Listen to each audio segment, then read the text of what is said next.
Welcome to tonight's fluids review. Now, as we start fluids, one thing that might seem counterintuitive is that a fluid is a liquid. However, a gas can also be considered a fluid. So a fluid is just anything that flows, such as normally we're talking about liquids, water, but every once in a while we'll have a problem that involves the fluid is actually the gas. A couple definitions that you need to know. Density is mass over volume.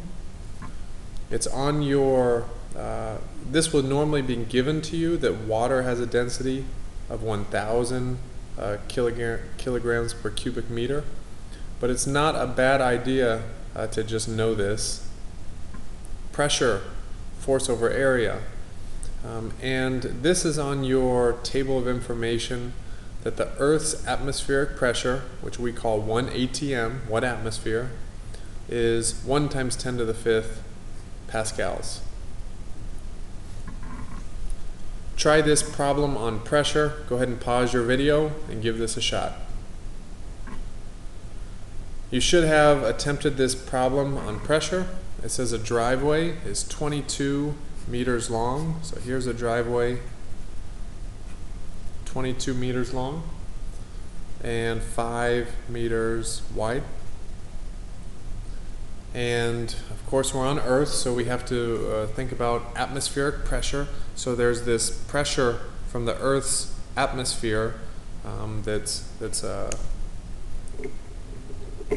acting on everything on Earth, and we want to know how much force is exerted on the driveway. So pressure is force over area, which means that force is pressure times area. So this is simply atmospheric pressure, 1 times 10 to the 5th, times the area, length times width, 5 times 22.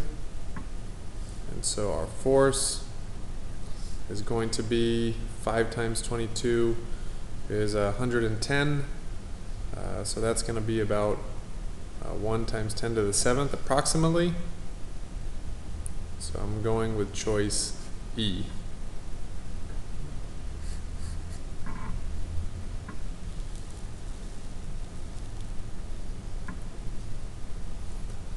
Absolute pressure is the pressure in a stationary or static fluid. Now, I make a big fuss about this, but when you get a fluids problem and it's asking you about the pressure, you have to ask yourself right away, is it a static fluid or is it a flowing fluid? Okay. We only use this equation if the fluid is static.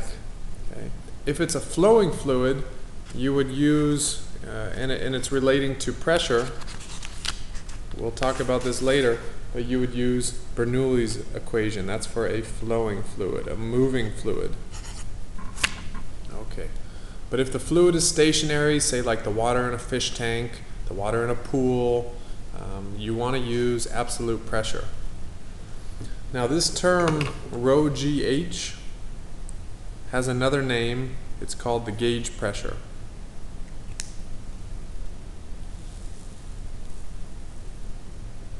Okay, try this pressure problem. Go ahead and pause your video now. Okay, you should have tried this pressure problem right away. Again, notice that we're looking at a static fluid. Okay, the fluid is not moving. So we can use the equation P equals P naught plus rho GH. And we want to rank the downward force on the bottom of the glass. Okay. So force equals pressure times area. And all of these glasses, they have the same surface area. So this is the same. So really what we're ranking here is the pressure from greatest to least.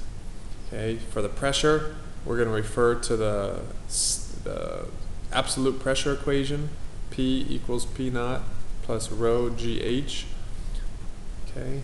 P naught is 1 atmosphere, 1 times 10 to the 5th for all the glasses.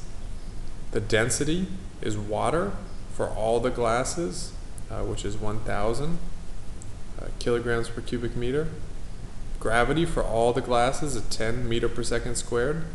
So the only thing that's different potentially is the height, but notice that all of the heights of the liquid are the same too. Okay, so this is the same for all of them. So all of the pressures are the same, and since force is pressure times area, and the areas are the same force. Now when you place something in a fluid, even if you just put the tip of your baby toe in a fluid, you feel a buoyant force. Okay? Now the more of the object that you submerge, the bigger the buoyant force is. So if I put my whole foot in the bathtub, I feel a little bit bigger force. If I put my whole leg in the bathtub, even bigger. And if I just go underwater all the way, I get a really big buoyant force. Okay, now buoyant force is rho Vg, but make sure that you know what these symbols stand for. Rho is of course the density, but this is the density of the fluid, not the density of the object. V is the volume that is submerged. So the volume that's underneath the fluid. So please remember that density of the fluid and volume submerged. Okay. Archimedes' principle deals with the buoyant force, and Archimedes' principle is a nice idea that says that the buoyant force is exactly equal to the weight of the water that's displaced. So here in this picture it's showing you that at first the weight of this object is 7 newtons. When you put it underwater, it goes down to 4 newtons. Okay. And so that must mean that the buoyant force is the other 3 newtons. So there's a 3 Newton buoyant force. And that is exactly how much water would overflow from the container. 3 newtons of water. So that's Archimedes' principle. The buoyant force is equal to the weight of the displaced fluid.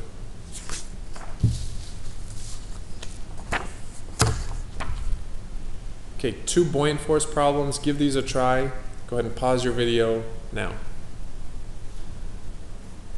Okay, you should have attempted both of these buoyant force problems. A rock is sinking deeper and deeper into a pool of water with constant density. What happens to the buoyant force? So here's our pool, and the rock is sinking deeper and deeper and deeper. And we want to know, is the buoyant force getting bigger, smaller, the same? Archimedes' principle tells us that the buoyant force is equal to the weight of the displaced fluid. Okay? And once the rock is underwater, it's already displaced all the fluid that it's going to. It doesn't matter if it sinks, the amount of displaced fluid is exactly the same. Okay, so we have a constant buoyant force.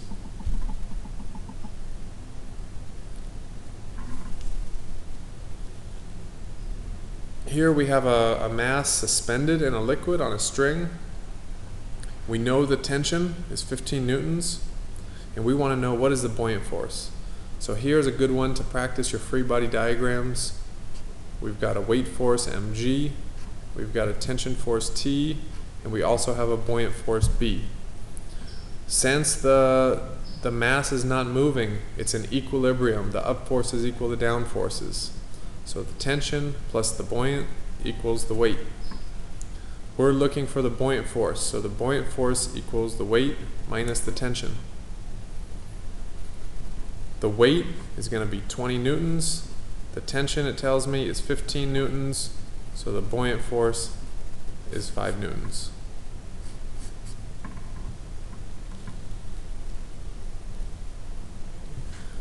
Pascal's principle is pretty much an idea that we use for a hydraulic press, you know, a device that can lift a heavy car up in a shop. And it just says that force over area at one point equals force over area at another point. Usually these are pistons. Give this Pascal's principle problem a try. Go ahead and pause your video now. Okay, you should have attempted this Pascal's principle problem. Let's take a look at it.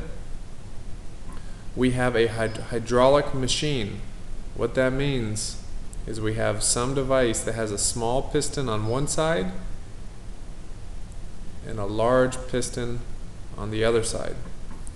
And we have a 500 Newton weight on the small piston. So here, 500 newtons. The small piston has an area of 2 centimeters squared. Okay, the large piston has an area of 40 centimeters squared. And we want to know how much weight can we put on the large piston. Okay, so this is a good Pascal's principle. F1 over A1 equals F2 over A2. I'll call this number 1. So here I have 500 newtons over 2 centimeters squared. Over here I have F2, that's what I'm looking for, over 40 centimeters squared. Don't bother converting the centimeters to meters because they're going to cancel anyway. Okay, both of them are in centimeters squared, so units are going to cancel. Don't worry about that. So F2 is going to be, what do we have? 40 times 500 is 20,000 divided by 2. So F2 is 10,000 newtons, or choice C. Okay, now, big important point. At this point in the review, we are no longer talking about static fluids. Now we are talking about moving fluids, flowing fluids. So please, again, when you get a fluids problem, ask yourself, is it moving or is it flowing? Because the way you solve the problems is not the same. So first thing you need to know, for a flowing fluid, we have this continuity equation. A1V1 equals A2V2. I call this the garden hose equation. Think about you're watering the grass. When you cover your thumb over the nozzle, you're making the area smaller. So when the area gets smaller, the water rushes out and the speed of the water gets faster. This is the idea. A smaller area means a faster moving fluid. Okay, give the next problem a try. Go ahead and pause your video now. Okay, you should have tried not only this problem, but also the next fluid flow problem. So if you haven't done that, go ahead and pause your video again, try the next 2 problems. Alright, should have attempted these next 2 problems. We have a water pipe that is 1 centimeter in diameter. So here's the pipe. Diameter is 1 centimeter. And the speed is 4 meters per second. So it's moving 4 meters per second. At point B, the diameter increases to 4 centimeters. So the pipe gets wider. Now the pipe is 4 centimeters. And we would like to know what is the speed of the water. I will call that V2. What is the speed of the water? Okay, use your continuity. First of all, before you start, when the area gets bigger, we know that the speed of the water has to slow down. So It can't be D because D is the same speed. So it's got to be A, B, or C, something slower. So use your equation. A1 V1 equals A2 V2. Now this is a diameter, right? So we need to make sure we turn the diameter into the area. So the equation for area is pi times diameter over 2, that's the radius, squared, times V1 equals pi times diameter over 2 squared times V2. Simplify a little bit. We're going to get pi over 4 times diameter 1 squared, V1, equals pi over 4 diameter 2 squared times V2. The pi over 4's cancel on both sides. And I'm going to solve for V2. So V2 equals diameter 1 squared over diameter 2 squared times V1. Plug in my numbers. Diameter 1 is 1 centimeter squared. Diameter 2 is 4 centimeters squared times V1, which is 4. Again, don't worry about converting these to meters because we're dividing the two diameters. The centimeters are going to cancel out. Okay. I can see real quick that that's going to give me 1/4 meter per second. So correct answer is A. Okay, second fluid flow problem.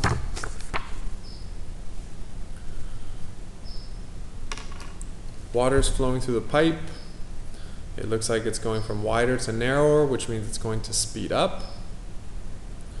We would like to know what is the speed of the water at the smaller end. So again, V2, that's what we're looking for. Okay. So again, I want to show you that we can cross out some choices. Since we know it's going to speed up, we can't be multiplying by a fraction that's less than 1. That would slow it down, so that can't be right. That's possible, that can't be right, and that's possible. And it can't be the same speed. So already I know it's a 50-50 shot. Okay. So let's set it up. A1 V1 equals A2 V2. Solving for V2. So A1 is pi times the diameter over 2 squared times V1. Area 2 is pi times little diameter over 2 squared times V2. Simplify. Pi over 4 times big D squared V1 equals pi over 4 little d squared V2. Pi over 4 cancels. Solving for V2. We get V2 equals big D squared over little d squared V1. Choice E.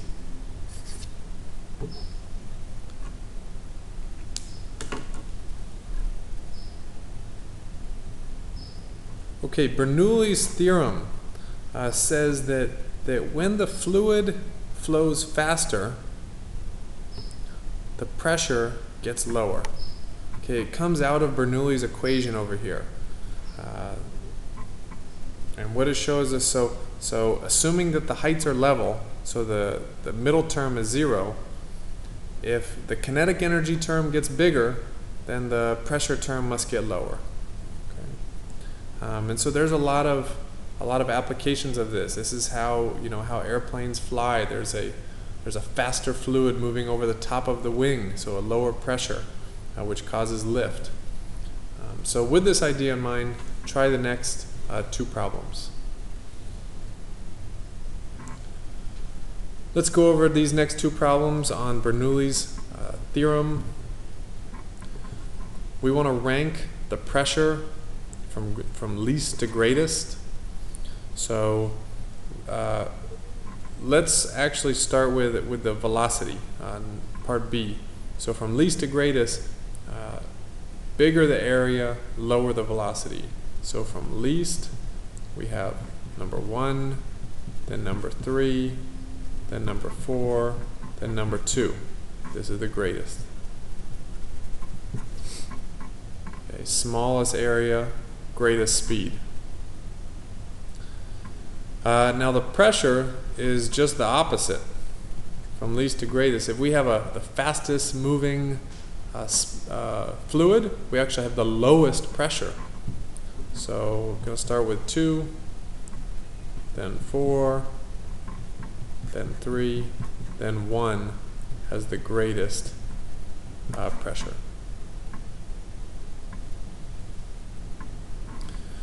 Here we have a T-tube in a fluid,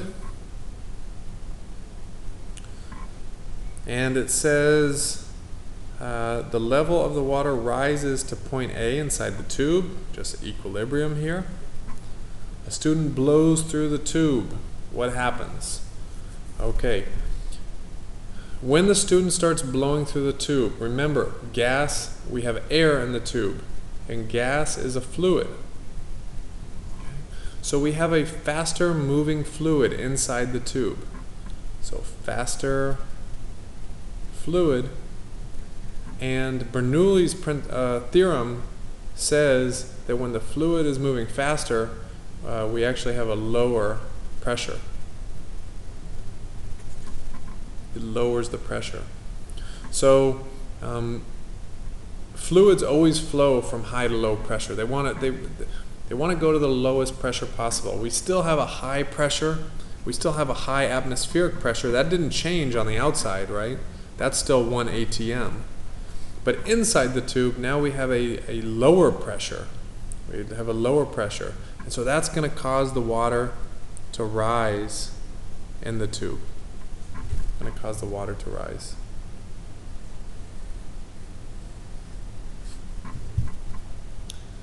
Okay, last idea in the fluids unit is Bernoulli's equation. It looks a lot like conservation of energy, and it basically is conservation of energy for a fluid. You have a pressure term on both sides. Instead of a potential energy mgh, you have rho gh, density, and instead of a kinetic energy 1/2 mv squared, you have 1/2 rho v squared, density instead of mass. And so this is basically our energy equivalent for fluids. And please, please keep in mind, only use Bernoulli's equation for a flowing fluid. If we're talking about the pressure of a stationary fluid, use your absolute pressure, P equals P naught plus rho GH. That's for a static fluid.